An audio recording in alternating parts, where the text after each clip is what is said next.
Ada orang tuan-tuan madrasah ke ma'had ke apa ke di kampung dia berpuluh-puluh tahun. Di kampung dia tak pernah jenguk kampung tu, sekolah tu. Tak pernah pijak tanah sekolah, tak pernah mai sekolah, tak pernah bagi sumbangan pada sekolah, tak pernah tanya apa sekolah, apa perlu sekolah, dia tak pernah tanya. Bila sekolah terbakar baru dia beritahu. Diri tepi jalan tengok, aku dah kata lah, nampak tu. Ni perangai kita ni tuan.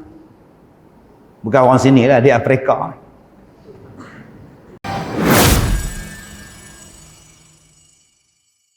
Assalamualaikum warahmatullahi wabarakatuh. Bismillahirrahmanirrahim. Alhamdulillah. Wassalatu wassalamu ala rasulillah wa ala alihi wa ashabihi ajma'in. Qala Allah ta'ala fi kitabihil karim, a'udzu billahi minasyaitonir rajim, wa ma umiru illa liya'budullah mukhlishina lahuddin. Sadaqallahul azim. Terima kasih Ustaz pengacara majlis, ngurusi dan ahli-ahli jawatan kuasa masjid, tuan-tuan dan puan-puan, anak-anak pelajar-pelajar, mudah-mudahan dirahmati, diberkati oleh Allah Subhanahu wa taala. Di antara surah yang paling kita ingat, yang dekat dengan kita, ialah surah Al-Alaq, ataupun yang kita sebut dengan Iqra. Al-Alaq tu tak berapa nak tahu surah apa tau. Tapi kalau sebut surah Iqra, lajulah. Iqra bismi rabbikal ladzi khalaq. Khalaqal insana min 'alaq. Bacalah dengan nama Tuhan kamu yang menjadikan. Baik tuan-tuan yang saya hormati, surah ini sebenarnya dekat dengan kita, cuma kita tak perasan. Berkali-kali kita baca di dalam Al-Quran yang Allah menjelaskan bahawa Al-Quran ini petunjuk, huda lil muttaqin. Kalau kita tengok dalam peristiwa Gandhi mati ditembak, bila dia buat mogok lapar, dia berpuasa, dia tak nak makan, datang orang tembak dia. Gandhi ni orang tembak dia. Bila orang tembak dia, dia cedera parah. Dalam waktu dia cedera parah tu, dia sebut huda.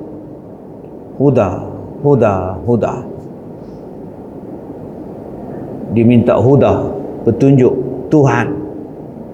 Dalam bahasa Hindustan pun sebut huda, bukan Buddha, huda. Petunjuk, minta kekuatan daripada Tuhan. Lalu orang bertanya kepada dia, kenapa tak minta benda lain? Sebab Gandhi ni pernah sebut, setiap benda yang baik adalah Tuhan. Setiap benda yang memberi kebaikan itu, itulah Tuhan. Bila dia kena tembak, orang kata kenapa tak minta kat benda lain? Kenapa minta kat Tuhan? Ini Gandhi disebutkan huda. Di dalam Al-Quran Allah Ta'ala sebut berkali-kali hudalil muttaqin, petunjuk kepada orang yang bertakwa.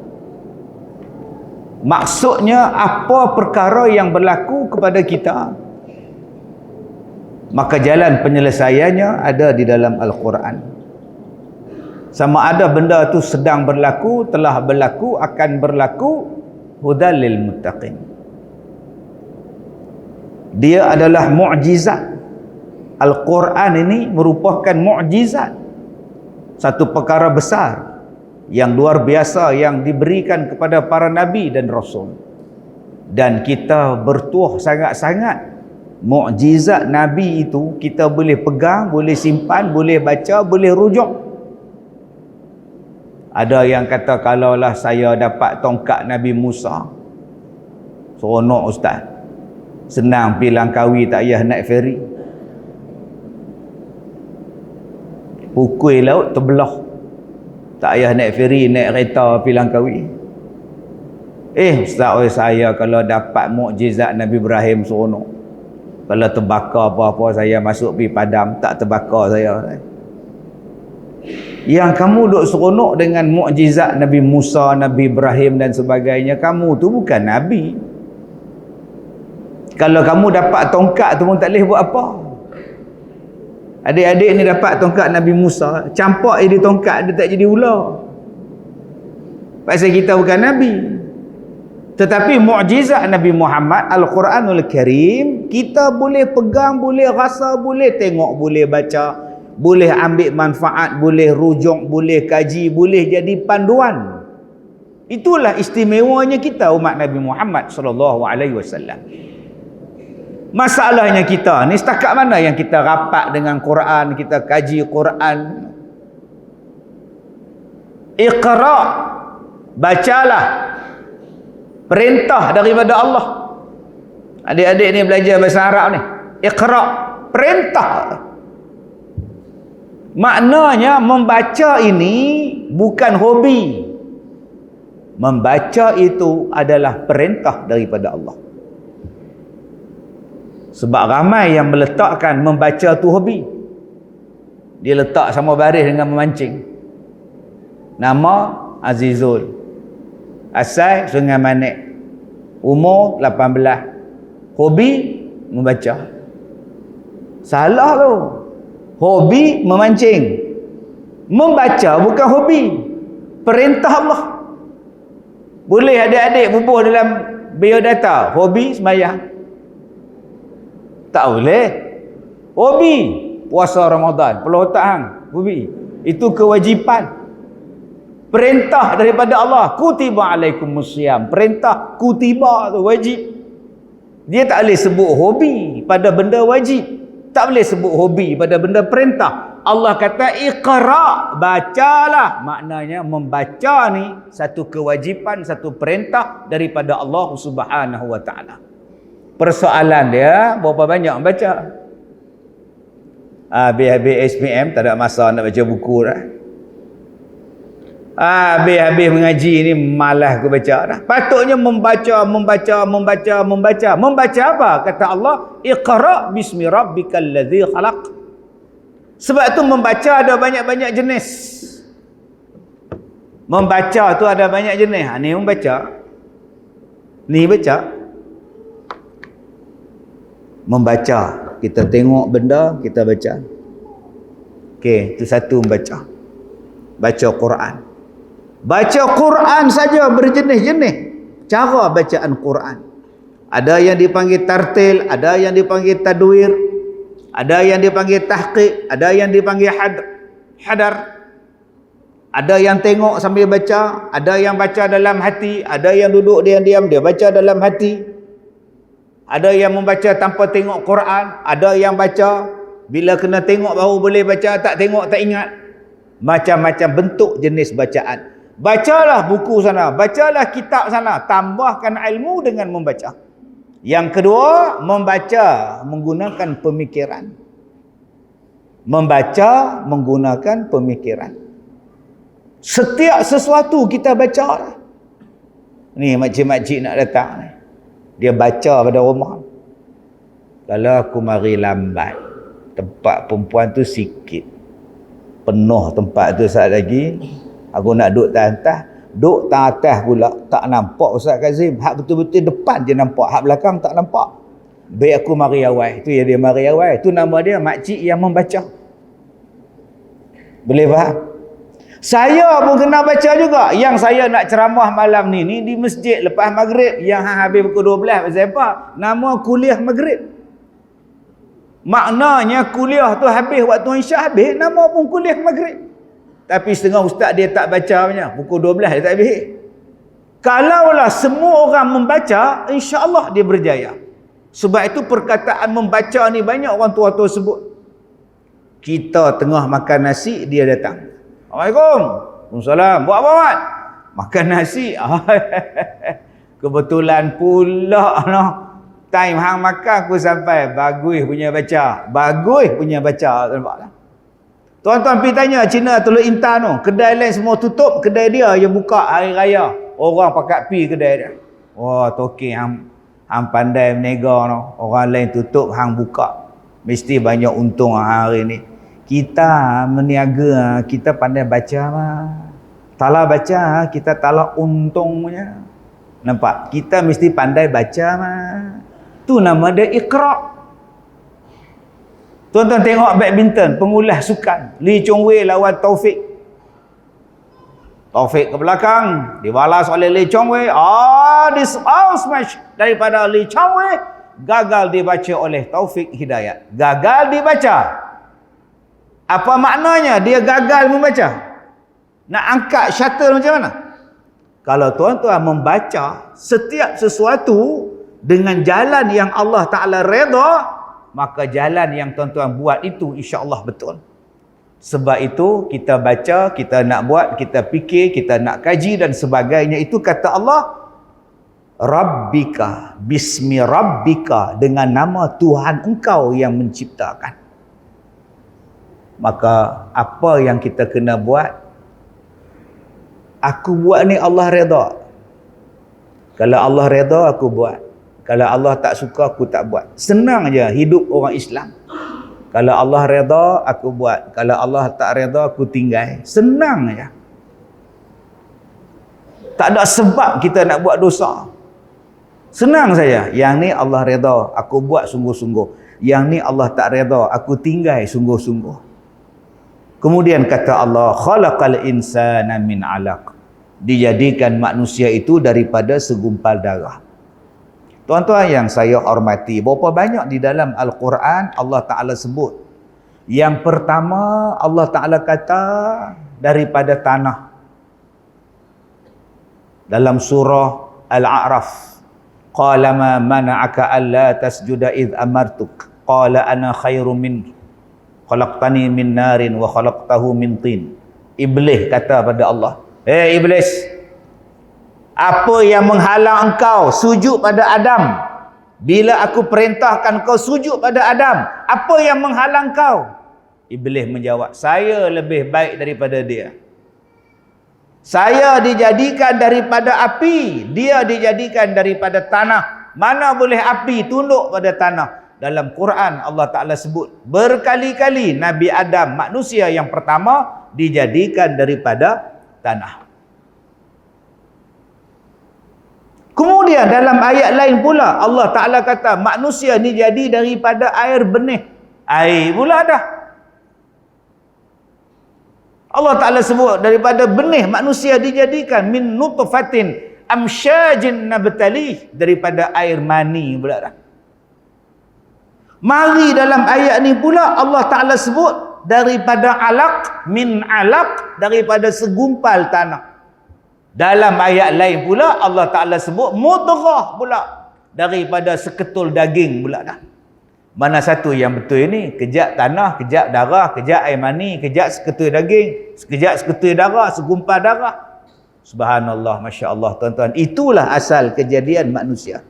Berkali-kali Allah ceritakan proses kejadian manusia. Satu benda yang ajaib yang Allah Ta'ala ciptakan, manusia daripada tanah. Boleh jadi Nabi Adam. Allah sebut benda ni dalam Al-Quran juga, dalam surah Al-A'raf. Laqad khalaqnakum thumma sawwarnakum thumma qulna lil malaikati isjudu li Adam fasajadu illa iblis lam yakum minas sajidin, kata Allah. Kami yang menciptakan kamu dan kami yang membentuk kamu. Thumma sawwarnakum, kami yang membentuk rupa kamu, kata Allah. Mata macam mana, hidung macam mana, telinga lagu mana, kepala lagu mana, semua macam mana. Kemudian kata Allah, kami perintahkan malaikat sujud pada Adam. Semua sujud melainkan iblis. Daripada tanah Allah bentuk manusia. Sebab tu kita ni jangan duk belagak dengan tanah. Asal kita daripada tanah. Kadang-kadang anak masuk dalam rumah kaki berselut. Masuk tak basuh kaki terus jalan. Hoi, kotor rumah aku, selut. Awak tu pun asal pada selut, cakap banyak. Kamu tu pun asal pada tanah. Belagak tang mana kita ni.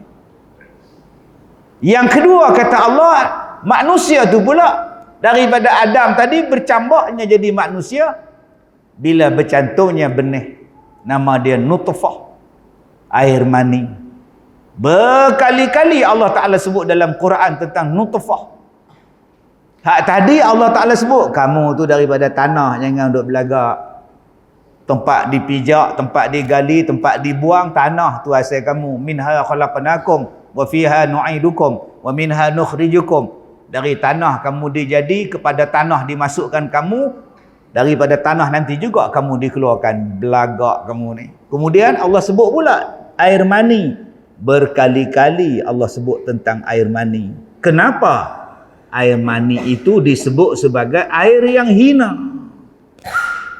Apa makna air yang hina? Ni nama dia air drinking water, air minuman. Kalau saya bagi pada Tok Imam ni, Tok Imam minum. Pasal apa? Air minuman. Kalau dalam botol ni air mani, minumlah Tuan Imam. Air apa ni Ustaz? Air mani, presa lemon. Tobat lahum dia balik kat saya balik. Air yang tak dikehendaki, air yang tak laku, air yang orang tak mau. Itulah asal kita belagak. Asal daripada air yang hak tak laku, belagak. Bukan maknanya air itu hina. Daripada segi najis, bukan. Orang tak mau, tak laku. Di luar sahabat-sahabat kita duk buka bazar gerai apa semua. Ada yang meniaga air balang. 5 balang. Air oren, air bandung, air boba, air sirap. Balang nombor 5 air mani. Agak-agak hak mana habis tu? Ada orang-orang sebut air sirap. Air kelapa. Cuba dia sebut air mani. Orang tengok. Dia ni gila apa? Itulah asal kita. Allah duk sebut benda tu berkali-kali supaya kita ni merendahkan sombong kita. Aku orang kaya, jangan belagak asal air mani. Aku orang cantik, jangan sombong asal air mani. Aku orang pandai, jangan belagaklah asal air mani. Habis. Tunduk semua dia. Allah nak menundukkan kita. Kemudian dalam ayat ni pula Allah kata manusia ni daripada seketul darah, segumpal darah, daripada darah. Macam mana tuan-tuan daripada darah dia naik segumpal jadi seketul daging pula lah. Darah tadi jadi beku jadi daging, daripada daging jadi tulang, tulang dibalut oleh daging dibentukkan dalam rahim. Huwallazi yusawwirukum fil arhami kaifa yasha, kata Allah. Dialah yang membentuk kamu menjadi manusia dengan rupanya dalam rahim ibu-ibu kamu. Masya Allah. Duk dalam rahim diperam 9 tahun, 9 bulan. Duk dalam 9 bulan dalam rahim ibu diperam. Kata Allah, aku yang membentukkan rupa kamu. Huwallazi yusawwirukum. Yusawwir. Dia yang menggambarkan, yang membentuk, yang mencorak muka kita lagu mana, bentuk kita lagu mana dalam rahim ibu. Sebab tu haram menghina orang. Tak padan dengan hidung kembang, haram. Tak padan dengan telinga capang, haram. Tak padan dengan hitam berkilat, haram. Tak padan dengan mulut luas bagi telinga, haram. Bukan dia yang minta macam tu. Kata Allah, Allah yang bentukkan dia macam itu. Yang kita pergi duk kutuk dia pasal apa? Berdosa. Kata Allah, aku yang jadikan kamu daripada alaq. Sains tak boleh bagi jawapan. Macam mana darah boleh jadi orang, macam mana daging boleh jadi orang, macam mana air mani boleh jadi orang. Sains tak boleh bagi jawapan. Tuan-tuan ambil air mani dalam botol, tunggu 9 bulan, bilalah nak jadi orang. Taubatlah home tak jadi. Sebab tu kuasa manusia dia terhad, dia tak boleh nak lawan kuasa Tuhan. Kemudian kata Allah, Iqra wa rabbukal akram. Bacalah dengan nama Tuhanmu yang maha mulia. Tuan-tuan yang saya hormati, setiap satu ilmu bacalah dengan nama Tuhan. Maka ulama-ulama kata ilmu yang awal-awal kena pelajari ialah ilmu mengenal Tuhan. Awaluddin ma'rifatullah. Awal-awal dalam agama ialah kenal Tuhan. Sebab tu ulama-ulama sebut benda tu. Belajar dulu sifat 20. Belajar dulu tauhid. Belajar dulu sifat 20. Hari ni orang tak nak belajar sifat 20. Dia kata sifat 20 ni berasal daripada falsafah Yunan. Masa bila Yunan pula? Sifat 20 tu ilmu yang dikutip, dikumpul, diajar, dijadikan sebagai sebuah pelajaran berdasarkan pada Quran dan hadis. Dia kata Nabi tak pernah ajar sifat 20. Zaman mana ada zaman sifat 20? Nabi juga tak pernah mengajar pada kita Al-Quran tu ada baris, ada titik. Cuba tuan-tuan tengok Al-Quran sekarang ni bukan setakat ada baris, ada titik. Makna ada dalam Quran. Al-Quran bukan setakat ada baris, ada titik. Al-Quran tu pula ada warna-warni lagi. Ada zaman Nabi Al-Quran warna-warni. Ada Al-Quran zaman Nabi baris 2 atas, baris 2 bawah, baris 2 depan. Tak ada. Kalaulah zaman Nabi punya Quran tak di masjid ni seorang pun tak erti baca. Ya, tak ada titik, ba tak ada titik, pakcik baca pakcik. Tetapi ulama-ulama lah yang membariskan Al-Quran supaya orang kita boleh baca Quran. Orang Cina boleh baca, orang Indon boleh baca, orang India boleh baca. Adakah kita nak kata bahawa Al-Quran ini bid'ah? Zaman sekarang tak ada, zaman Nabi tak ada ni. Zaman sekarang pasal bawa Quran macam ni, aku nak ikut Nabi punya. Silakan. Hampir balik Quran yang ada di rumah Hafsah, pi balik Quran yang ada di muzium di Turki tu, ambil Quran zaman tu baca. Sampai sudah tak boleh baca. Bukannya dia tulisan macam kita sekarang ni. Ulama-ulama dhab dia tuliskan baris tu, memudahkan kita baca. Begitulah dengan akidah. Dengan tauhid, dia susunkan benda-benda ini supaya kita boleh tahu apa dia sifat Tuhan, apa sifat yang wajib pada Allah dan sebagainya. Apa yang boleh jadi kafir, apa yang boleh jadi murtad dan sebagainya. Supaya kita jadi elok. Yalah Ustaz, tadi Ustaz kata belajar sifat 20. Ya.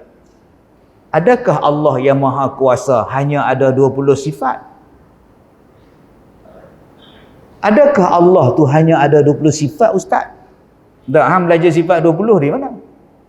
Yang kata 20 sifat tu. Tadi juga Ustaz kata sifat 20. Sebab tu hang masuk kelas, pi tadah kitab, pi mengaji dengan ustaz. Sebelum ustaz tu baca kitab, sebelum dia hurai, dia kata apa? Adapun sifat yang wajib kepada Allah tidak terhingga banyaknya. Tetapi yang wajib diingati hanya 20 sifat. Masa bila ustaz tu kata Allah ada 20 sifat? Dia kata sifat yang wajib yang ada pada Allah tak terhingga banyaknya. Tetapi kita hanya kena ingat 20 sifat. Pasal apa 20? Pasal 20 sifat itulah diletakkan di dalam Al-Quran.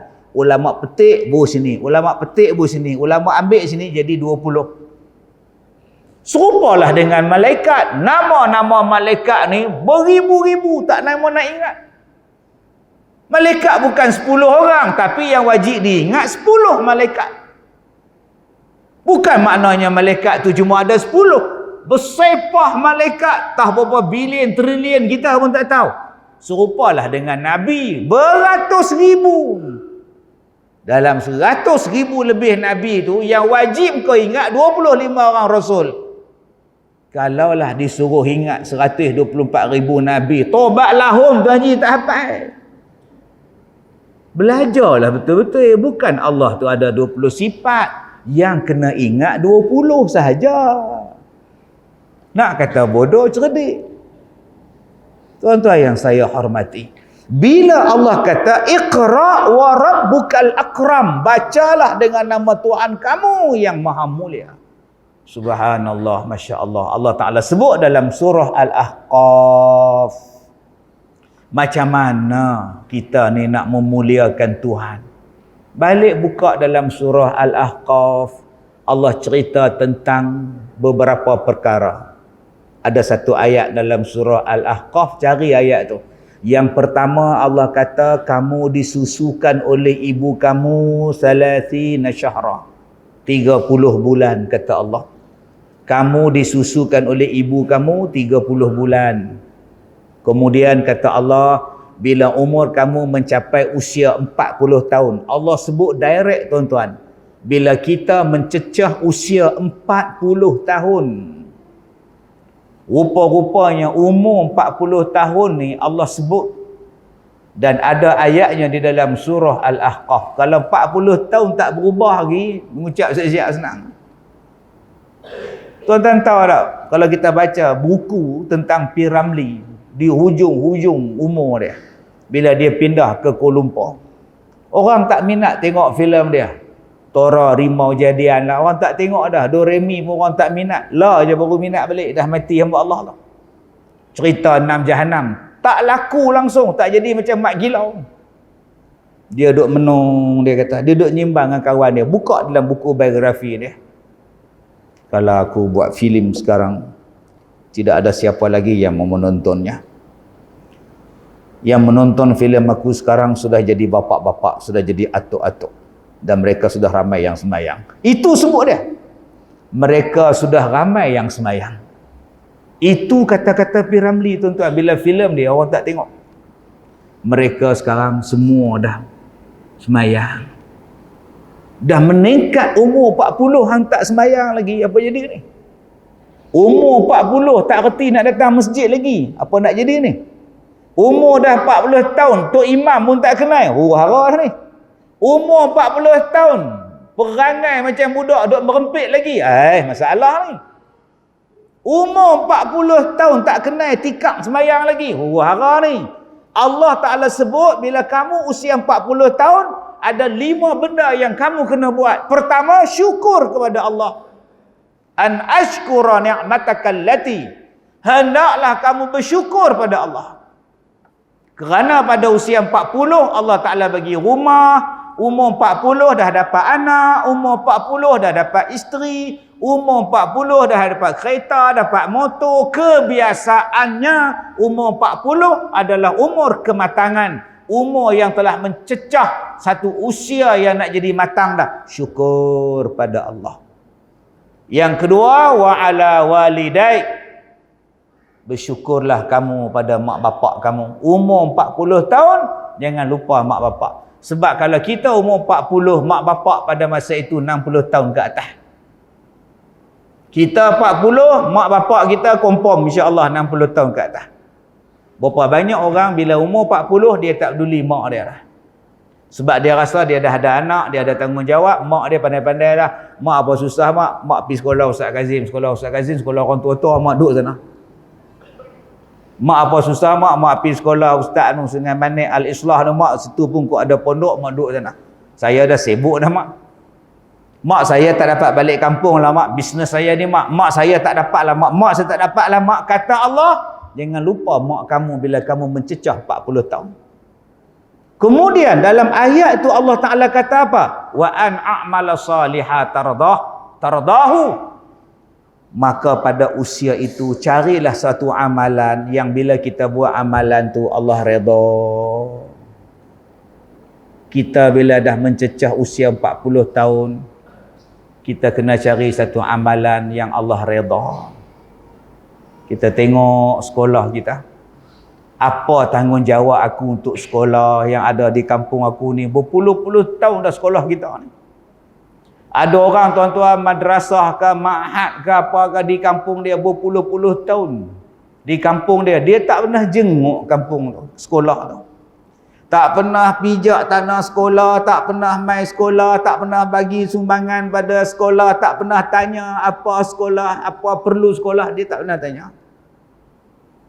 Bila sekolah terbakar baru dia beritahu. Diri tepi jalan tengok, aku dah kata lah, nampak tu. Ni perangai kita ni, ni. Bukan orang sini lah, di Afrika. Kadang-kadang tuan-tuan, orang yang dekat sini tak hantar anak dia sekolah. Nu hak mai nu. Selangor mai, Alustaq mai, Johor mai, Melaka mai. Yang hak dalam kampung tak mai. Ni cerita di mana-mana saja sekolah. Dia macam Tok Bomo kan laku, dalam kampung kan laku. Orang luar mai.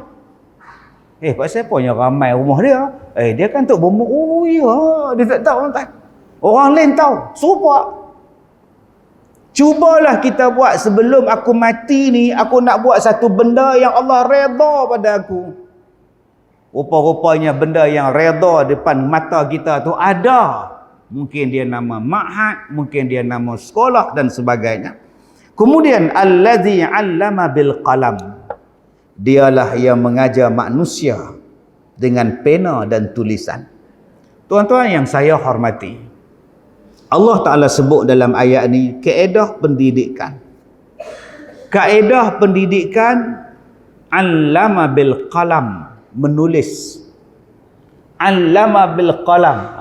Tuan-tuan tengok ni. Ni. Khat. Khat apa ni? Khat apa? Nak kata apa ni? Khat raqa'ah bukan? Bukan lagi? Sulus bukan? Ni khat. Ni kalau belajar ni tuan-tuan. Kalau setahun sekali belajar khat, tobat lahum tak lawa macam tu. Tiap-tiap hari kena berlatih, tiap-tiap hari kena berlatih, lama-lama cekap. Tiap-tiap hari menulis, lama-lama cantik tulisan. Cuba tuan-tuan tengok anak-anak kita sekarang. Tulisan Rumi dia, tulisan Jawi dia cantik tak? Cik jawab, cik kabok kata orang. Tingkatan 5 pun tulisan huduh macam budak tadika. Ni anak aku tak pernah satu tulis ni, ada je satu ke tingkatan 1. Sebab apa tulisan anak-anak sekarang tak cantik? Sebab jarang menulis. Di mana mereka menulis? Mereka type. Ni duk menaik di sini. Kerja dia menaik. Akum. Sampai naik je assalamualaikum tak erti dah. Alif lam sim apa semua tak erti dah. Dia tahu akum. Buat apa tu? Tulisan jadi tak lawa dah tuan-tuan. Budak-budak sekarang tulisan tak cekap. Berbeza dengan abang-abang ni. Walaupun sekolah biasa tapi tulis tu lawa tu. Pasal apa? Dulu hidup kita hanya dengan menulis saja. Dan itulah teknik pembelajaran yang awal Allah Ta'ala sebut. Sampai kiamat. Nak belajar, menulis. Nak mengajar, menulis. 2 tahun dulu, hampir 2 tahun dulu, orang cuba nak mengubah apa yang Allah sebut dalam Quran. Dulu di Afrika 2 tahun lepas, sekolah-sekolah tutup. Jangan datang sekolah di Afrika. Habis tu macam mana nak belajar? Buka komputer. Menghadap komputer. Cikgu mengajar dengan komputer, budak-budak pun tengok komputer.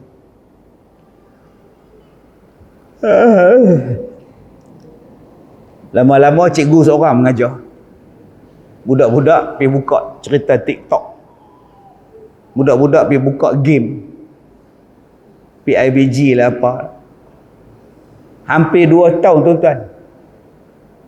Mengubah apa yang Allah Ta'ala sebut dalam Quran. Cubaan mengubah. Sebab tu saya kata awal-awal dalam ceramah saya tadi, Al-Quran ni huda. Petunjuk. Bila berlaku satu-satu benda, bukalah dalam Quran.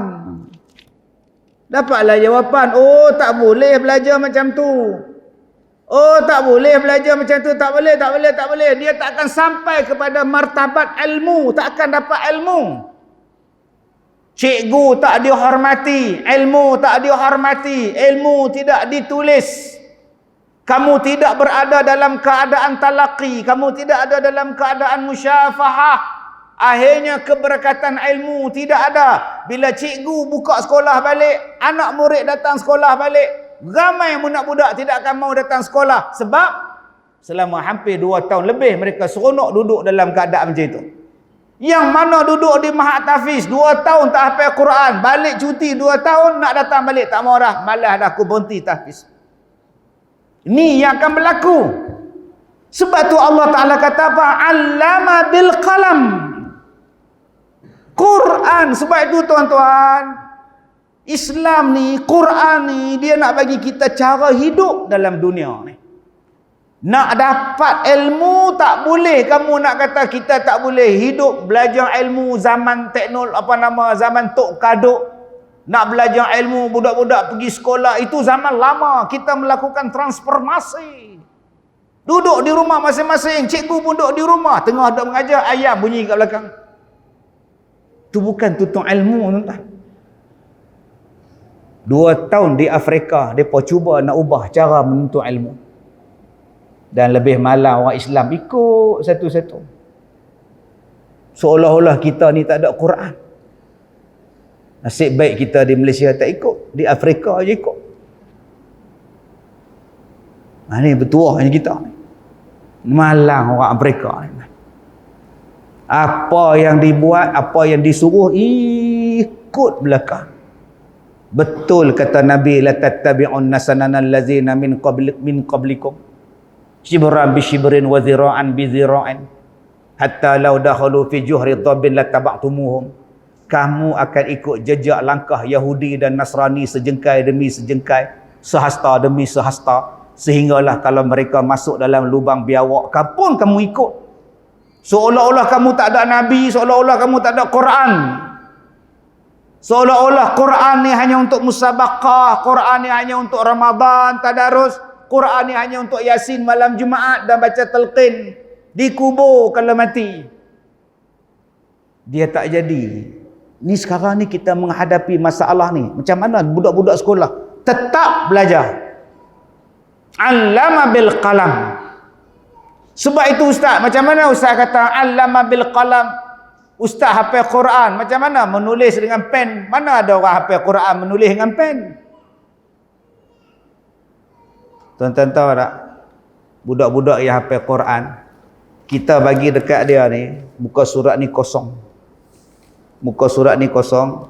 Nah, tulis Quran. Apa yang kamu hafal, kamu tulis. Dia tulis balik tu. Ma nansakh min ayatin aw nunsiha na'ti bi khairin minha aw mithliha.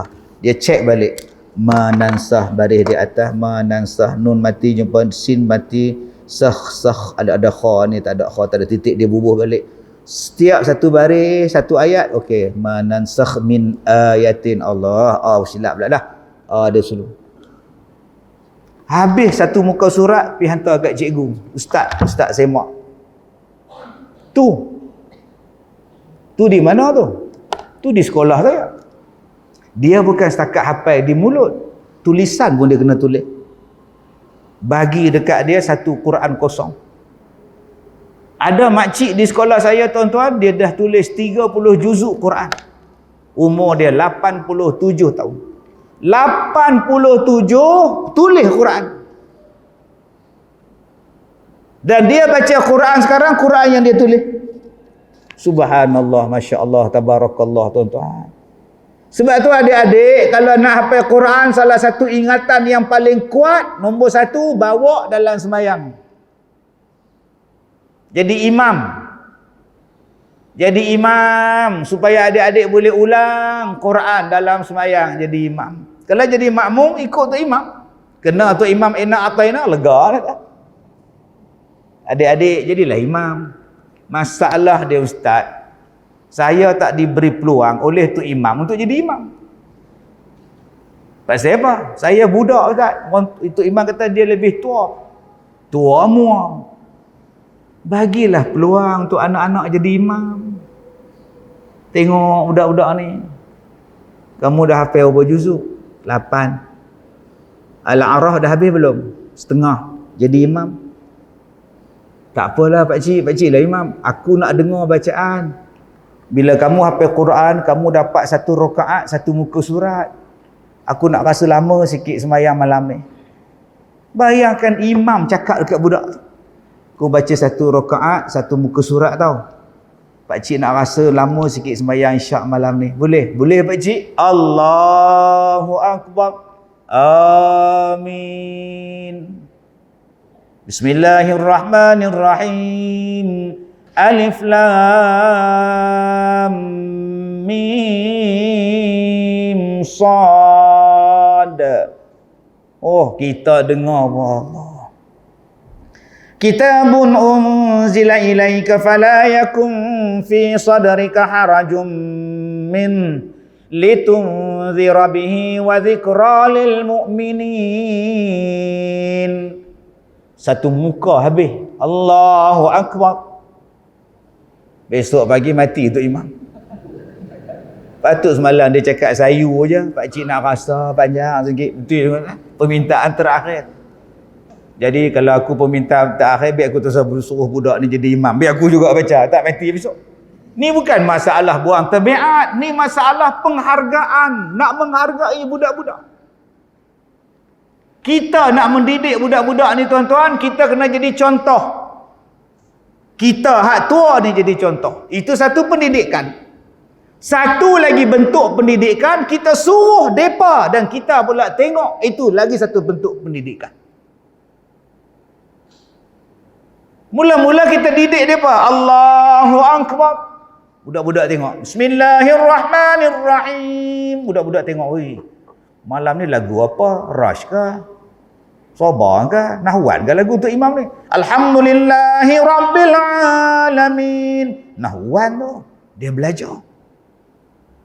Malam besok pula, kita suruh budak tu pula jadi imam. Jadi imam. Allahu Akbar. Bismillahirrahmanirrahim. Tu imam pula tanya. Nak kata ras tidak, nawal pun tidak, bayati lagi jauh. Oh sudah. Belajar. Bagus hang jadi imam. Pak cik suka dengar. Kenapa mereka perlu diletakkan di hadapan? Sebab mereka ada geng. Mereka ada geng. Bila Tok Siap, Tok Bilai kata, Aman, ya Pak Cik, besok jadi imam, jadi Bilal sembahyang Jumaat boleh? Boleh Pak Cik. Hari Khamis malam Jumaat dia bagi tahu, besok Jumaat jadi imam, boleh? Jadi Bilal boleh? Boleh. Satu sekolah dia bagi tahu. Weh, besok aku jadi Bilal Jumaat. Weh, besok aku. Kawan-kawan dia khabar. Weh, besok Aiman lah, besok Aiman lah, besok Aiman lah. Separuh masjid semua budak tingkatan dia. Mbak, nak tengok Aiman bang. Allahu Akbar, Allahu Akbar. Tercengang budak-budak. Sedap dia bang. Hak kawan dia pula kata, semalam minum ketung dengan aku, sekarang jadi imam pula kata. Lama-lama budak-budak ni jadi baik. Sebab dia tahu kawan dia. Bukan setakat kawan dia datang masjid, mak bapak dia pun datang. Ayah, besok Haji Din minta Aiman jadi Bilal sembahyang Jumaat. Ayah dia datang awal, mak dia pun tak sembahyang, duduk depan tu, duduk ambil gambar cucu dia. Bukan sembahyang pun, duduk kat depan pagar, duduk ambil video anak dia. Tok dia datang, tok saudara dia datang, adik dia datang. Pasal apa? Nak tengok anak mereka jadi Bilal, jadi imam. Bukan susah kita nak tarik orang kampung main masjid. Ambil anak dia jadi Bilal muda, imam muda, datanglah satu keluarga datang. Kadang-kadang mak dia marah, pak dia tak main masjid. Awak tu main dam je. Awak tahu ada anak awak tu jadi Bilal, imam besok. Awak tahu tak? Imam di mana? Masjid lah. Main dam tak habis-habis. Bawa-bawa lah ke masjid tengok anak jadi imam. Besok sembahyang maghrib bapak tu datang tau. Bawa kayu dam, papan dam datang. Main dam kat situ pula tengok anak dia. Tak boleh tinggal-tinggal lepas dam dia tu tuan-tuan. Allah tuan-tuan yang saya hormati, di sini disebutkan kepada kita kaedah pendidikan. Menggunakan pena, menggunakan pen, menggunakan pendidikan, mengadap, menulis. Dan kita berharap lepas ni jangan duk buat lagi dah, duk buat lawak 2-3 tahun lepas di Afrika tu. Yang tak ada komputer jadi susah, yang tak ada handphone berebut nak pakai handphone. Sekejap abang nak pakai, kejap adik nak pakai, mak nak pergi kerja pula. Berebut handphone, duit tak ada nak beli smartphone. Bukan macam tu lagi tuan-tuan. Baliklah pada Quran, kamu jangan takut. Allama bil qalam kata Allah. Allamal insan ma lam ya'lam. Dialah yang mengajar manusia sesuatu yang mereka tidak ketahui. Kalla innal insana la yatgha. Maka manusia ni sekali-kali tidak, sesungguhnya manusia ni bila melampau batas. La yatgha, dia mula melampaui batas. Bila dia mula melampaui batas? Ar-ra'ahu istaghna, apabila melihat dirinya serba kaya, serba cukup. Manusia mula sombong. Ar-ra'ahu istaghna. Ni tuan-tuan, Allah Ta'ala sebut. Surah ni cerita pasal apa? Cerita pasal Abu Jahal. Di dalam Nabi di Mekah dulu, musuh-musuh hak kepala musuh Nabi ni Abu Jahal. Ini paling paling hardcore sekali, Abu Jahal. Kemudian Abu Lahab. Abu Lahab cerita dia, tabbat yada abi lahabin wa tab. Meluap-luap. Lahab ni maknanya meluap-luap. Bencinya pada Nabi ni meluap-luap. Menggelegak tu nama Lahab lah. Yang jahat ni pula bodoh, bapak kejahilan, Abu Jahal. Dia ada lagi seorang Abu Sufyan. Tapi yang tu jadi pak mertua Rasulullah dan dia masuk Islam. Ada lagi Al-Walid bin Mughirah. Yang ni kaya ni, bapak kaya di Mekah. Al-Walid bin Mughirah ni bapak kaya. Orang Perak ni kalau kata benda tu hebat, dia sebut bapak. Dia jarang sebut mak. Nampak tak? Oh, tinggi bapak. Nampak? Cantik masjid ni bapak. Itu orang Perak lah tu. Dia jarang sebut mak, cantik mak. Dia jarang dah ni. Bapak punya kaya, nama dia Al-Walid bin Mughirah. Bapak kepada Khalid Al-Walid. Gila punya jahat. Di antara tokoh yang membawa riba paling kuat di Mekah, nama dia Walid bin Mughirah. Anak dia pejuang, Khalid Al-Walid. Bapak pula toki riba. Kemudian dia ada lagi lah Utaibah, macam-macam. Jahat. Ayat ni tuan-tuan, surah ni cerita tentang Abu Jahal. Dia dua beza, Abu Lahab, Abu Jahal. Abu Jahal ni dah lah jahat, berani pula. Dan dia sanggup menghabiskan wang dia yang banyak untuk memberi komplot, membunuh dan menghalau Nabi Muhammad. Abu Jahal punya kepala otak tuan-tuan. Dia kata kita ni kalau nak halau Muhammad, nak bunuh Muhammad payah. Pasal Muhammad ni keturunan dia baik-baik, hebat-hebat di Mekah. Kalau kita seorang tak boleh. Habis tu macam mana nak buat? Kita ambil daripada ramai-ramai kabilah, hantar wakil, bunuh Muhammad. Yang tu boleh. Sebab kita ramai. Jadi keturunan Muhammad tak boleh buat apa? Setuju? Setuju. Ni, kepala dia siapa? Abu Jahal. Dia berani lawan Muhammad dengan pedang, tuan-tuan. Berlagak nak mampus. Berbeza dengan Abu Lahab. Abu Lahab pun jahat juga. Tapi kedekut. Dia tak keluar duit yang banyak untuk bunuh Rasulullah. Abu Lahab pun jahat. Tapi takut mati. Sebab tu dalam perang Badar, dia tak masuk. Abu Lahab tak pergi. Diupah orang lain 4,000. Engkau wakil aku, ganti aku. Aku duduk di Mekah. Itu perangai Abu Lahab, entah. Jenis pun sorak depan-depan tapi tak berani. Dia mati bukan dalam perang Badar. Abu Jahal mati dalam perang Badar. Tuan-tuan ingat bila Ibnu Mas'ud nak pancung kepala dia, nak bunuh Abu Jahal ni. Dia kata, nak pancung aku ni, pancung tinggi sikit tengkok ni. Nak tunjuk ke orang aku ni tinggi pada orang lain. Sampai nak mati pun belagak gitu kan.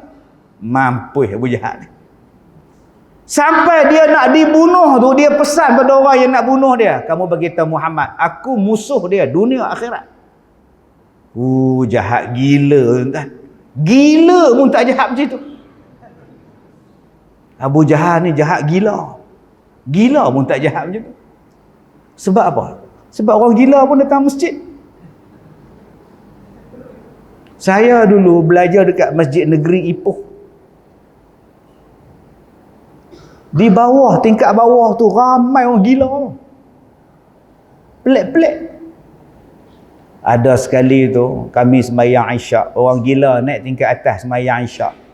Yang jadi imam ustaz saya, Ustaz Rahim. Baca-baca Quran jadi imam tu, Orang gila tu main duk sah depan sekali. Tunduk. Allahu Akbar. Bangun. Sami Allah. Dia pula bagi arahan pada ustaz tu pula. Gila tuan. Tapi Ustaz Rahim ni alim, dia khusyuk, dia elok je. Dengan baju tak pakai seluar sengit sebelah. Gila.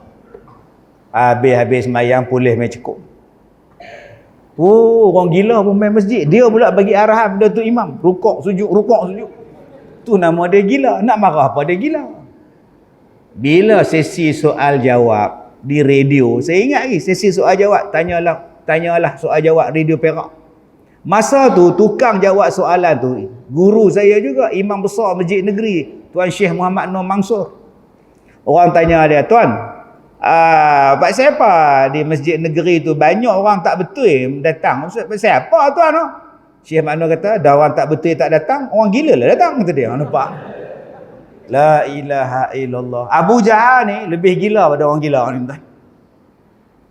Dan dia mati dalam peperangan Badar. Kenapa dia hentam Nabi Muhammad? Kenapa dia belagak dengan Nabi Muhammad? Sebab dia rasa dia dah sempurna. Ar-ra'a hustaghna. Aku dah kaya. Aku mempunyai wang yang banyak, pengikut yang ramai, kawan-kawan yang hebat, banker-banker yang hebat. Mari Muhammad ni pula bawa ajaran apa ni? Dia gunakan kekuasaan dia, dia gunakan harta benda dia untuk menghasut orang benci Nabi Muhammad. Tapi orang tak tahu perangai dia. Orang tak tahu perangai Abu Jahal. Apa perangai dia, Ustaz? Malam-malam Abu Jahal dia datang ke rumah Nabi Muhammad, dia pekuk telinga kat dinding rumah Nabi. Dia pekuk telinga. Pasal apa dia pekuk? Dia nak dengar bacaan Quran yang Nabi Muhammad baca dalam sembahyang. Dia rasa seronok, dia rasa sedap. Dia tiap-tiap malam dia pekuk telinga mai. Orang lain tak nampak. Nabi Muhammad ni bangun sembahyang malam pagi-pagi tu, dia dengar. Jauh dalam hati dia, Quran yang Rasulullah baca tu cukup hebat. Ni yang kata Abu Jahal ni. Kalau tuan-tuan tak nak dengar baca Quran, tuan-tuan ni teruk pada Abu Jahal. Abu Jahal pun curi-curi dengar. Kita hari ni bila buka radio, kita siarkan bacaan Al-Quran daripada surah At-Taubah ayat 24 hinggalah ayat 28. A'udzu billahi minasyaitan. Terus ubah channel lain. Baca Quran pula. Ubah siaran radio lain, tiara. Sudah tiara pula pergi dia. Tak suka dengar. Abu Jahal bila dia dah habis dengar, dia pun berlari nak balik, berlaga dengan kawan dia pula. Bertembung. Rupa-rupanya bukan dia seorang dengar, ada lagi seorang. Nama dia apa? Abu Sufyan. Apa ada? Kamu apa ada? Nanti orang tahu. Lari dua-dua, bertemu lagi seorang. Ada lagi seorang, tuan-tuan, nama dia Akhnas. 3 orang ni, tuan-tuan, benci Nabi tapi duk ngendap. Bila nak balik, belaga. Malam besok datang lagi, belaga lagi. Jangan cerita ke orang tu. Rupa-rupanya dalam mereka membenci Al-Quran, benci Rasulullah, mereka juga nak dengar ayat Quran. Masya Allah, tuan-tuan. Tapi pak siapa yang mereka ni belagak, tolak Al-Quran, tolak Nabi kita? Allah Ta'ala kata, sebab mereka ini dah rasa mereka sempurna dengan kayanya, dengan harta bendanya, dengan keturunannya, dia tak payah dengar lah. Berapa ramai yang perasan diri sempurna, tak mau sujud pada Allah. Berapa ramai yang rasa ilmu dah cukup, tak nak datang lagi belajar. Siapa mengajar malam ni? Dia buat suara besar. Siapa kuliah malam ni di masjid? Ustaz Saidin.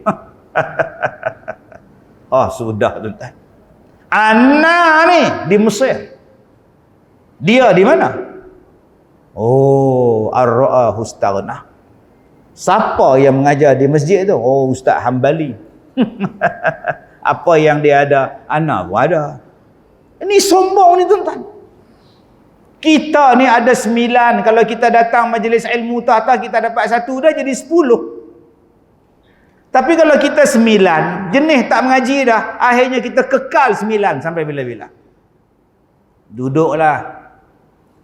Kadang-kadang kita rasa kita tak layak jadi makmum. Tiba-tiba orang tak lantik kita jadi imam, kita pun tak semayang di masjid. Daripada imam, orang dah umur dah tua, umur 70 dah, jadi makmum sudah lah. Orang lain pula, dia dok rasa dia lebih hebat pada imam. Tak datanglah masjid, semayang di rumah. Isteri tanya, abang tak pergi masjid ke? Tak payah. Dia tu pun mengaji dengan kita, nak jadi imam kita. Besok semayang Jumaat, tak semayang di masjid, di rumah agak semayang Jumaat. Abang boleh ke semayang Jumaat di rumah? Tuhan pun faham masalah aku. Allahu Akbar. Dia ingat Tuhan tu pak saudara dia ke entah. Cubalah jadi orang yang rendah diri, yang tawaduk, yang menghormati ilmu. Tapi Abu Jahal ni tuan-tuan dak. Dia ugut Nabi Muhammad. Kalau kamu masuk dalam Masjidil Haram, kamu masuk dalam hampir dengan Kaabah, aku pijak tengkuk kamu. Kalau kamu sujud depan Kaabah, batang leher kamu tu, kata Abu Jahal, aku pijak. Kamu jangan masuk. Jangan datang masjid. Ui, jahat gila Abu Jahal ni. Jenis manusia ni tak tahu nak kata apa tuan-tuan. Dia lupa inna ila rabbika ruj'a. Kaya ke, hebat ke, macam mana ke, semua manusia akan kembali kepada Tuhan.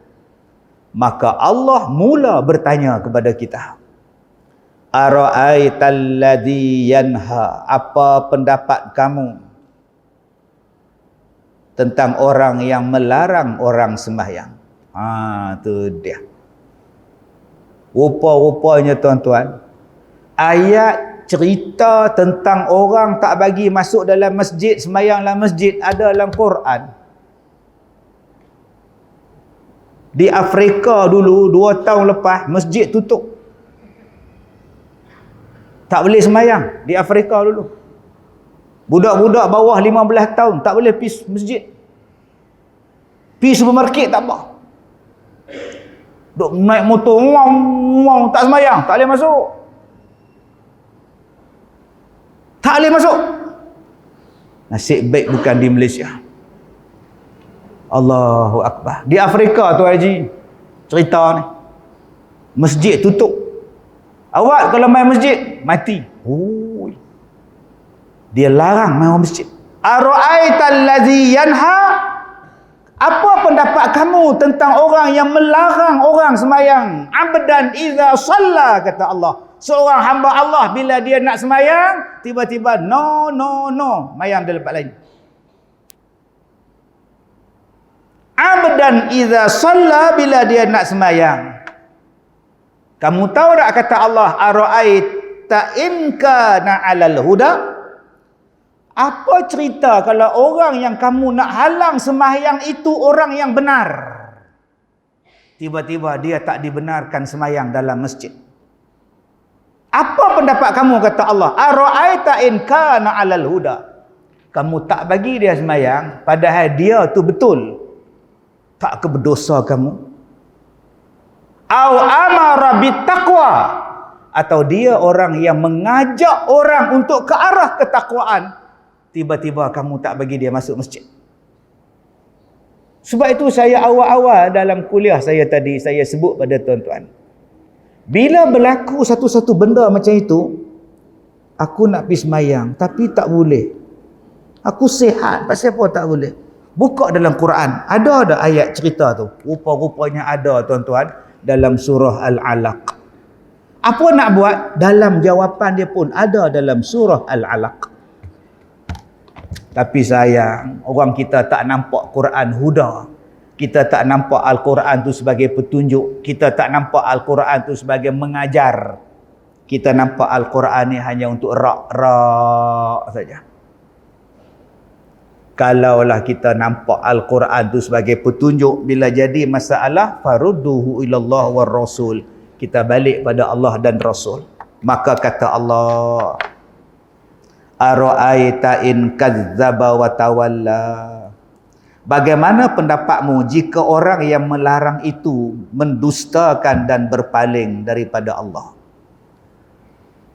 Apa pendapat kamu kalau orang yang melarang kamu semayang tu tak betul? Apa akan jadi pada kamu? Allah tanya ni tuan-tuan. Daripada mana arahan ini?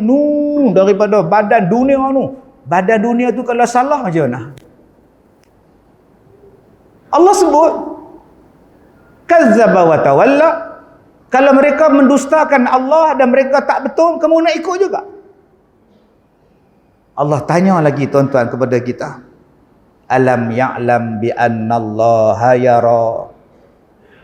Tidakkah kamu mengetahui bahawa sesungguhnya Allah melihat segala perbuatannya? Maka Allah bagi warning pada kita. Kalla la illam yantahi lanasfa'am bin nasiyah. Maka kalau siapa-siapa yang menghalang manusia lagi mai sembahyang, kalau tak stopkan perbuatan kamu, kata Allah, la illam yantahi, kalau kamu tak berhenti, lanasfa'am bin nasiyah, kami tarik ubun-ubun kamu. Subhanallah. Siapa yang tak berhenti daripada menghalang orang ni, masih duk buat lagi, kata Allah, kami akan tarik ubun-ubun dia. An-nasiyah. Nasiyah tu apa? Nun, sad, ya. Nasiyah. Nasiyah maknanya ubun-ubun. Kami akan tarik ubun-ubun kamu di hari kiamat. Kami akan tarik ubun-ubun kamu. Masya Allah. Yang tak bagi semayang mulut, yang tak bagi semayang arahan, yang tak bagi semayang sign, yang kena tarik kepala. Pasal apa? Yang arahkan, yang ini, kaki, tangan, buat semua ni. Tapi kenapa yang akan diseksa, yang akan dicabut keluar, ialah nasiyah. Nasiyah, ubun-ubun. Ni baru nak masuk tajuk ni tuan. Baru nak masuk nasiyah. Baik, tuan-tuan yang saya hormati. Apa dia nasiyah? Yang pertama dahi. Kedua tempat tumbuh rambut. Ketiga sampai tengah kepala. Maka bermula daripada sini naik sampai ke tengah kepala ni, ini dipanggil ubun-ubun, ataupun dalam bahasa Al-Quran tadi nasiyah. Ni nama dia nasiyah. Dalam Al-Quran ubun-ubun Allah sebut berapa kali? 4 kali. Ada 4 ayat dalam Quran Allah Ta'ala sebut ubun-ubun. Satu dalam surah yang kita baca sekarang, Al-Alaq, ada 2. La illam yantahi lanasfa'am bin nasiyah nasiyatin kazibatin khati'ah. 2 ayat. Satu lagi dalam surah Hud ayat 56. Allah Ta'ala sebut ubun-ubun. Inni tawakkaltu 'ala Allah rabbi wa rabbikum ma min dabbatin illa huwa akhidhum binasiyatiha. Kami pegang ubun-ubun mereka walaupun dia binatang sekalipun, kata Allah, Allah pegang ubun-ubun dia. Maknanya binatang pun ada ubun-ubun. Binatang pun ada otak, cuma akal tak sampai tuan. Kemudian ada satu lagi surah, ada 4 ayat. Maka bila dikaji 4 ayat ni tuan-tuan, bila orang kaji tentang nasiyah, ulama-ulama tafsir dulu membahaskan nasiyah dalam surah Al-Alaq ayat yang ke-15 dan 16 ni. Kenapa Allah sebut ubun-ubun? Mereka berkata bahawa ubun-ubun adalah satu tempat yang dihormati oleh orang Arab. Sebab itu Allah sebut nasiyah. Nasiyah atau ubun-ubun adalah satu bahagian yang orang Arab cukup hormat. Dia pakai kepiah, dia pakai serban, dia pakai igal, dia tutup kepala dia. Dia cukup jaga tuan-tuan. Lambang kemuliaan letak pada ubun-ubun. Itu tafsiran dulu-dulu. Tetapi bila saintis dia mengkaji tentang otak, bila dia mengkaji tentang otak, ulama-ulama kaji tentang otak. Satu, mereka kata otak ni ada dua. Belah kanan satu, belah kiri satu. Otak kanan, otak kiri. Tapi bila mereka kaji lagi otak, otak itu ada 4 pecahan. Otak ada 4 pecahan. Otak bahagian depan, nama dia ubun-ubun. Otak nombor 2 bahagian tepi belah kanan. Otak nombor 3 bahagian tepi belah kiri. Otak nombor 4 bahagian belakang sini. Nak pergi ke tengkorok, ke tulang tengkorok tu. Tulang tengkok. Macam ayat sebut. Otak ubun-ubun disebut 4 kali. Ada 4 kali, ada 4 pembahagian otak. Masya Allah.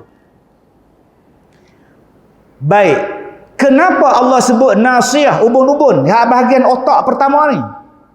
Bila mereka mengkaji, dapat jawapan pada ayat 15, 16, nasiyatin kadhibatin khati'ah. Ubun-ubun, yang mana ubun-ubun dia itu ialah ubun-ubun orang yang mendustai dan derhaka. Rupa-rupanya tuan-tuan, otak yang menjadikan manusia nak buat jahat, bahagian otak yang berfikir manusia nak cakap apa, bahagian otak yang berfikir manusia ni nak buat apa, nak fikir apa, nak merancang apa, pusatnya ialah ubun-ubun. Pusat untuk otak berfikir, ubun-ubun. Pusat untuk kita nak bercakap, bohong atau tidak, ubun-ubun. Bahagian otak tu. Maka saintis yang mengkaji tentang ubun-ubun, dia masuk Islam bila dia baca ayat daripada 15 dan 16 surah Al-Alaq. Masuk Islam dia. Dia heran macam mana Nabi Muhammad boleh tahu bahagian otak depan ni lah yang berbohong, yang bercakap benar, yang menipu, di sini letak dia.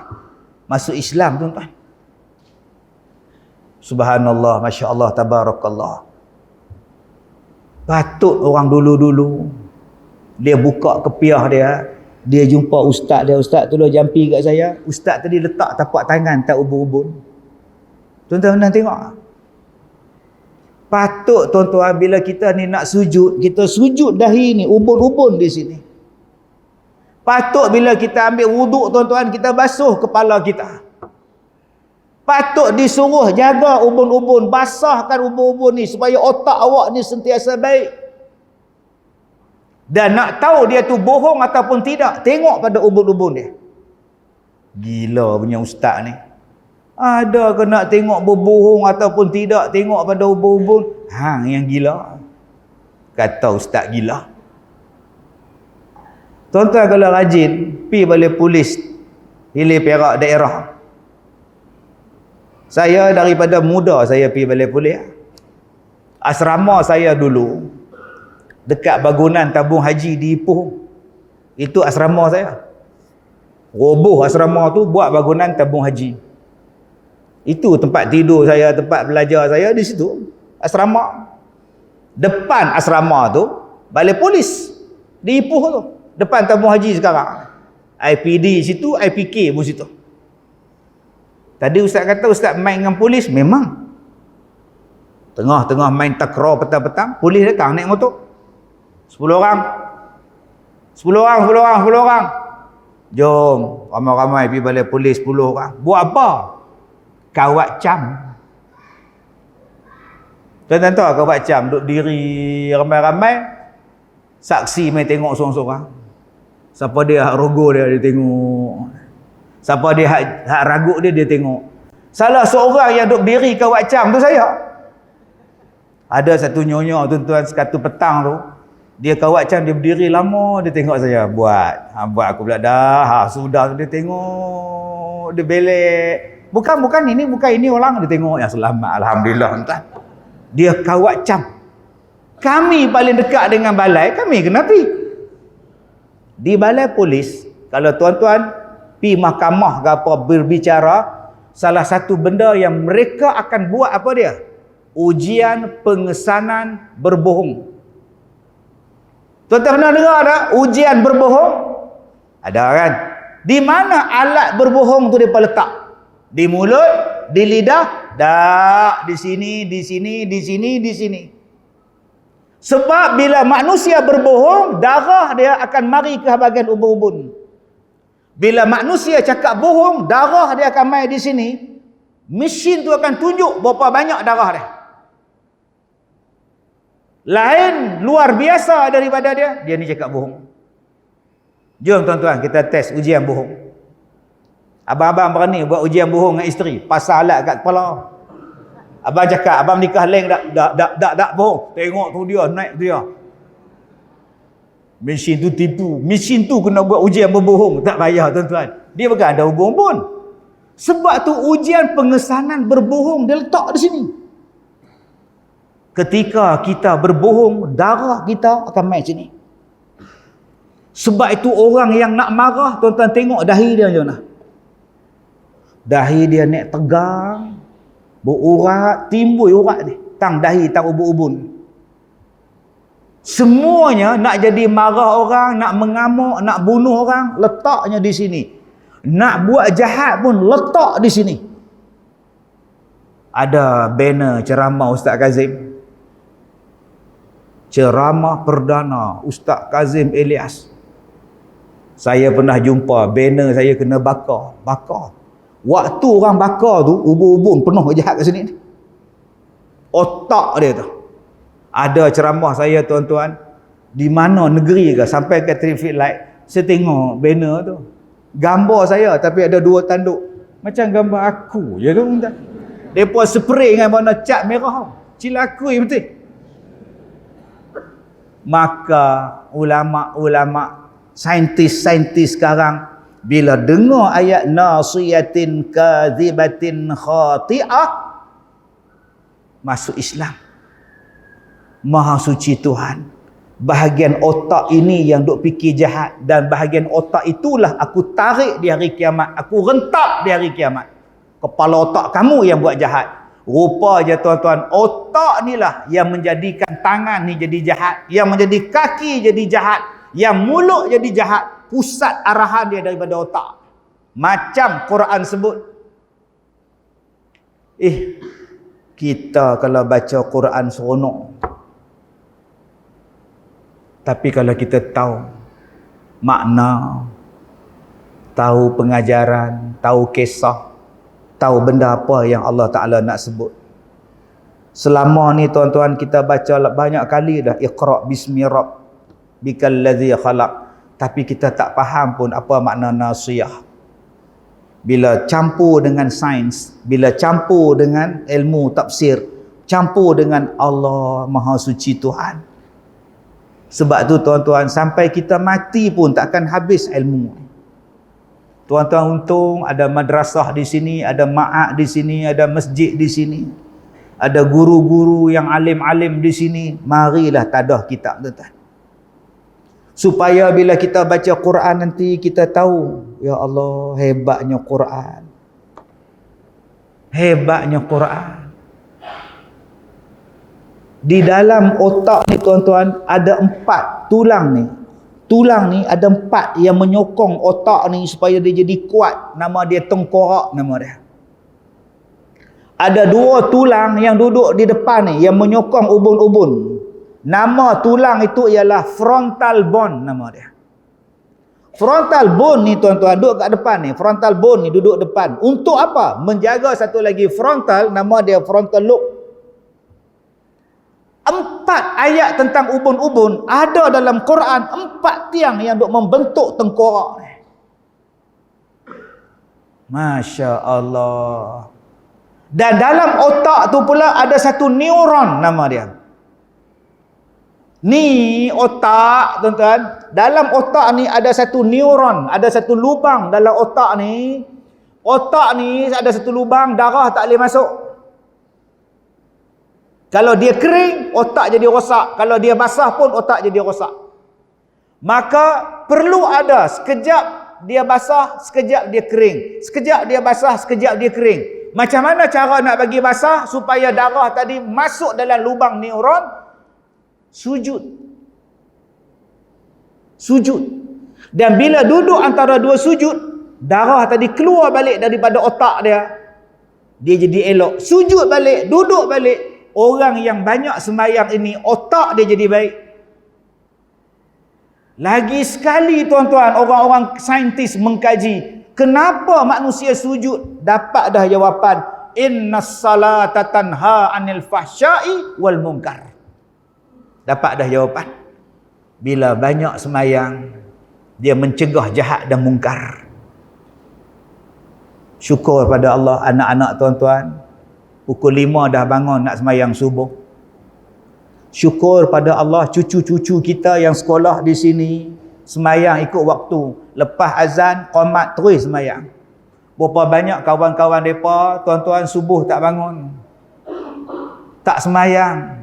Tapi anak kita 24 jam pegang Quran, 24 jam pegang kitab, waktunya tepat, menunggu waktu sembahyang tepat. Sembahyang pula pakai jubah, sembahyang pula pakai baju Melayu. Tertib, dia duduk, diasuh, diajar oleh guru-guru. Alhamdulillah, sekurang-kurangnya anak aku ni. Bayangkan anak-anak kita yang tak dapat pendidikan macam ini. Apa nak jadi tuan-tuan?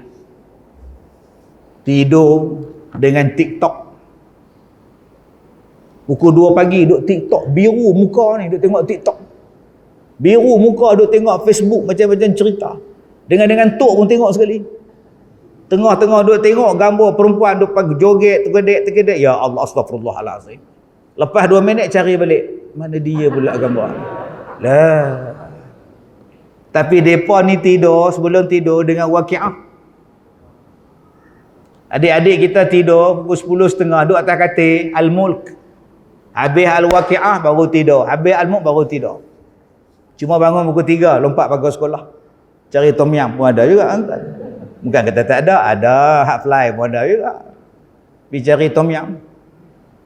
Alhamdulillah, budak-budak kita baca Quran. Balik pada surah ni. Allah kata, aku tarik ubun-ubun yang jahat kamu tu. Maka kata Allah, fal yad'una diyah. Maka kata Allah, biarlah dia memanggil golongannya untuk menolong. Dulu kamu larang orang sembahyang, dulu kamu ikut cakap ketua kamu ikut arahan kamu ikut. Sekarang bila sampai di hari kiamat, kata Allah, panggillah kawan-kawan kamu, tolong kamu sekarang. Allah kata tu, fal yad'una diyah, panggil kawan-kawan kamu tolong. Kamu lawan Nabi, kamu tak ikut Allah, kamu ikut orang lain sampai bercanggah dengan Allah. Minta orang lain tolong kamu, kata Allah, kawan-kawan kamu.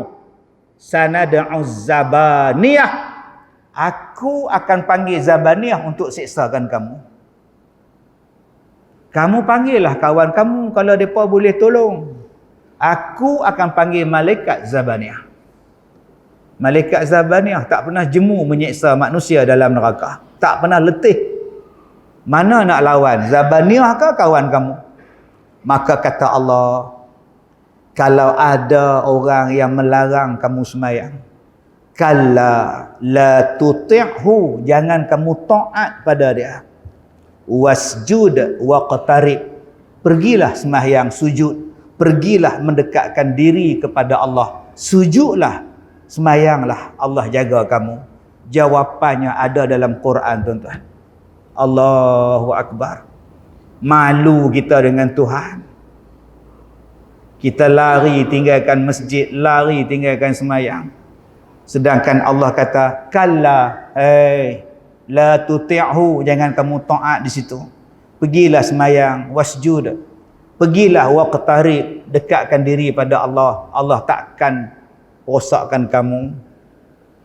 Berapa banyak tuan-tuan orang yang tetap sembahyang, masjid tetap buka. Mereka tak peduli pun main sembahyang, ada mereka mati semua. Masya Allah. Lepas ni tuan-tuan, kalau jadi apa-apa isu, penutup, penyiasat, keputusannya ada dalam Quran. Tuan-tuan nak tanya isu apa? Quran bagi jawapan. Ulama-ulama, ikhlaslah. Cakaplah yang benar. Jangan takut. Jangan takut. Ikut Quran. nanti kamu akan disoal di hari kiamat. Kami tak tahu. Kami tak tahu. Kami bukan orang Arab. Kami tak tahu makna dia. Kami tak tahu. Sudah. Cakaplah walaupun dibenci. Tuan-tuan nak tanya apa? Quran bagi jawapan. Saya pergi di Oxford, di London. Habis program, mereka tanya saya, Ustaz, nak pergi mana?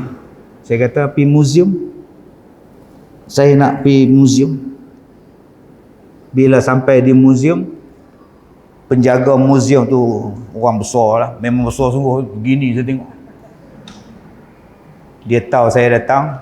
Dia pun sambut saya. Dia kata, ikut saya. Saya nak tunjuk tingkat atas. Saya pun ikut. Rupanya dia nak tunjuk saya keris. Saya baca keris ni dia ambil daripada Perak lah apa semua lah. Dia tanya saya, ni you punya country bukan? Saya kata, brother, dekat rumah saya ada 4 keris. Buat apa saya tengok lagi? Saya tak menarik keris saya ni, kata. Saya nak tengok yang di bawah. Apa dia? Dinosaur. Tulang dinosaur tu saya nak tengok. Turun balik, tuan-tuan. Saya pun tengok tulang dinosaur. Pusing. Kenapa di Malaysia tak ada dinosaur? Kenapa tulang dinosaur ni jumpa kat Amerika, jumpa kat London? Kenapa tulang dinosaur ni jumpa? Waktu Nabi Adam turun, dinosaur ada. Waktu Nabi Adam sampai ke dunia, dinosaur buat apa? Pasal apa dinosaur cuma ada dekat Mat Saleh je? Dekat Teluk Intan tak ada. Buka dalam Quran. Ada jawapan. Mereka kata dinosaur ni mampus sebab meteor, taik bintang hentam bumi, mati. Oi, banyak betul taik bintang sampai mati segala dinosaur. Betul ke taik bintang boleh serang bumi? Quran bagi jawapan. Tuan-tuan nak tanya apa? Ustaz, baru ni dekat Sungai Sumun, UFO datang, Ustaz. Cerah habis Sungai Sumun. Wah, elok. Kalau tidak dia semak. Cerah, Ustaz. UFO ada dalam Quran.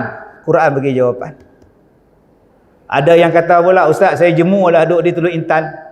Jam. Nak pergi kampung bahagia tu pun Allah jam, Ustaz. Lepas jabatan jam nak sampai. Tak mau. Habis tu, saya nak pindah lah pergi planet bulan. Saya dah cadang beli tanah lot di bulan. Boleh tak manusia duduk di bulan? Quran bagi jawapan. Ustaz, ni ada satu penyakit baru. Dia punya kuman ni, mula-mula dia kecil, dia boleh bertukar jadi lain, dia bertukar jadi lain.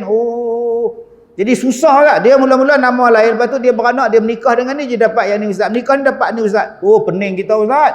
Ada tak penyakit tu dalam Quran cerita? Ada. Ada tak makhluk macam tu? Ada jawapan dia. Jadi kalau tuan-tuan pening, buka Quran. Makhluk tidak berubah, fitrah Allah tak berubah. Habis jawapan. Yang berubah otak kita. Binatang tak berubah. Macam itulah rupa rimau. Rimau apa tak tahulah. Pasal dia punya, nak kata rimau, dia mata dia ni kan. Dia ni mata dia besar lagu. Bukan rimau. Rimau lah macam ni. Dia takkan berubah ciptaan Tuhan. La tabdila li khalqillah, kata Allah. Ciptaan Allah takkan berubah. Masya Allah. Jadi kalau berubah itu apa benda? Ciptaan manusia yang ubah, merosakkan manusia. Ciptaan Allah yang betul-betul Allah buat, dia takkan berubah. Buah durian hentai. Tanam pokok, keluarlah durian. Dia takkan jual jagung, takkan keluar jagung. Loh, tanam durian keluar jagung, takkan jadi, tuan-tuan. Dia akan menyusahkan hidup kita. Sebab itu bila berlaku satu-satu peristiwa, buka Quran, dia akan dapat jawapan. Ustaz, ya, ada satu ustaz kata dulu Firaun lah apa cerita bangunan apa semua, Ustaz. Buka dalam Quran, Allah Ta'ala sebut umat dahulu lagi canggih daripada awak. Minhum ashadda minhum quwwah, kata Allah. Mereka lagi kuat daripada kamu. Mereka lagi bijak daripada kamu. Masalah orang sekarang ialah dia rasa dia paling hebat. Dia rasa zaman dia paling hebat, paling maju. Sedangkan Allah sebut dalam Quran, zaman dulu lagi maju daripada kita. Kita mengulangi balik kemajuan dia. Ini penyakit kita. Kita duk rasa kita paling canggih. Tak, tuan-tuan. Wasna'il fulk bi'ayunina wa wahyina, kata Allah. Hai Nuh, buat kapal. Nuh, buat kapal. Atas bukit Nuh, buat. Kami tengok kamu buat kapal. Soalan dia, kalau Nabi Nuh boleh buat kapal, takkan Nabi Nuh buat rumah? Tak boleh. Kalau Nabi Nuh boleh buat kapal, takkan zaman dulu tak pakai baju? Sebab kita belajar dalam sejarah, orang dulu-dulu tak erti bercakap, orang dulu-dulu tak erti buat baju, orang dulu-dulu tak erti masak. Tengok-tengok zaman Nabi Nuh buat kapal, kan pelik. Kapal pula bukan satu tingkat, 3 tingkat kapal dah. Dan boleh bertahan sampai sekarang, tak reput. Kayu apa yang dia pakai? Kayu apa yang dia pakai? Teknologi apa yang dia buat sampai binatang boleh masuk dalam dia? Makanan apa yang mereka simpan sampai tak busuk berbulan-bulan? Mereka bawa makanan boleh tahan berbulan. Ada peti ais ke? Peti ais tahu saya ustaz baru zaman kita. Kepala otak hang sama hang. Cuba fikir guna otak. Maknanya zaman Nabi Nuh dah ada teknologi. Tapi kita diajar dalam buku sejarah, orang dulu bodoh, orang dulu bodoh, orang dulu primitif, orang dulu purba. Nabi Nuh duduk atas kapal. Anak dia di bawah. Buka dalam Quran. Wahai anakku, marilah naik atas kapal. Tak apalah ayah, saya panjat gunung, ayah jalan je lah. Ayah duduk atas gunung, anak di bawah. Macam mana boleh bercakap? Kalau saya nak bercakap dengan orang tu, boleh dia dengar? Mat, masuklah Mat. Mana dengar? Melainkan mesti ada alat yang dia dengar. Mat, masuklah. Tak apalah Ustaz. Bapa atas gunung, anak bawah gunung, mereka guna teknologi apa? Yang ni yang kita kena fikir tentang Quran. Mesti dia ada satu teknologi yang boleh anak calling bapak calling, Mat, hang kat mana? Saya kat bawah ni. Marilah cepat naik atas, hujan ni. Tak apa-apa, pak naik, saya naik bukit. Adakah zaman itu ada handphone? Ada apa? Inilah dia ilmu Quran. Sayang tuan-tuan, ilmu macam ini musuh-musuh Islam jumpa, dia cari, dia selongkar, dia jumpa. Dan yang kita selongkar dan cari ialah bergaduh. Akhirnya kita tak jumpa. Umat Islam hanya bergaduh. Ustaz, apa hukum sapu muka lepas sembahyang? Astagfirullahalazim. Lemah tu. Habis salam, assalam. Nabi tak buat. Ustaz, apa hukum bersalam lepas sembahyang? Ustaz, apa hukum cium tangan macam tu? Enggak ada. Udah enggak ada.